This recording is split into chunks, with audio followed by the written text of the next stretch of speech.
ஏன் சிரிச்சுட்டே சொல்றீங்க? இல்ல பொதுவா சொல்றேன் நான். விசிகாவும் திமுகவும் மாறி மாறி அடிச்சுட்டு இருக்க செய்தி நம்ம பார்க்க முடிஞ்சுது. அதுல கூட ஒருத்தர் பறந்து வர்றாப்புல, பறந்து வந்து அப்படி தூக்கி எறிகிறாங்க. அது மாதிரி ஒரு நிகழ்ச்சி பெரம்பலூர்ல நடந்துக்க நம்மளால பார்க்க முடியுது. அதாவது நகமும் சதையுமாக இருந்தாங்க ரெண்டு பேருமே. இப்போ ரெண்டு பேருமே சண்டை போட்டுருக்காங்க. அந்த செய்தியை நம்ம வந்து பெரம்பலூர்ல பார்க்க முடிஞ்சுது. ரத்தமும் சதையுமா இருந்தாங்க, நகமும் சதையுமா இருந்தாங்க, தேங்காவும் தென்னமரமுமா இருந்தாங்க, நுங்கும் பனைமரம் மாதிரி இருந்தாங்க. இப்போ அவங்க சண்டை போட்டுருக்கிறது வந்து இதானது. அது குறித்து ஆராஸ் அவர்கள் கூட ஒரு ட்வீட் போட்டிருக்காரு.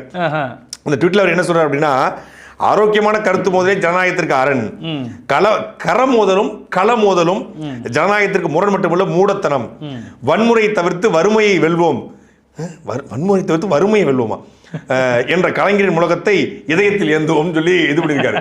நம்ம ஊர் ஒரு பழமொழி உண்டு, அதாவது பிள்ளையும் கிள்ளி விட்டுட்டு தொட்டிலையும் ஆட்டணும்னு சொல்லுவாங்கல்ல. அது மாதிரி அங்க திமுக காரங்களும் விசிகாரங்களும் சண்டை போட்டு மண்டை உடைச்சிட்டு இருக்கு. வன்முறையை தவிர்த்து வறுமையை வெல்வோமா. அந்த கவிதை போடுறதுக்கு முன்னாடி வச்சிருக்கணும். கவிதையை போட்டு இது பண்ணி விட்டுட்டு 3 பேர் மண்டையை உடைச்சதுக்கு அப்புறம் வன்முறையை தவிர்த்து வறுமையை வெல்வோம் தோழர்களே அப்படின்னு சொல்லி போட்டிருக்காங்க. அதை பார்க்கும் போது நமக்கு ஒரு துக்கமா தான் இருக்கு.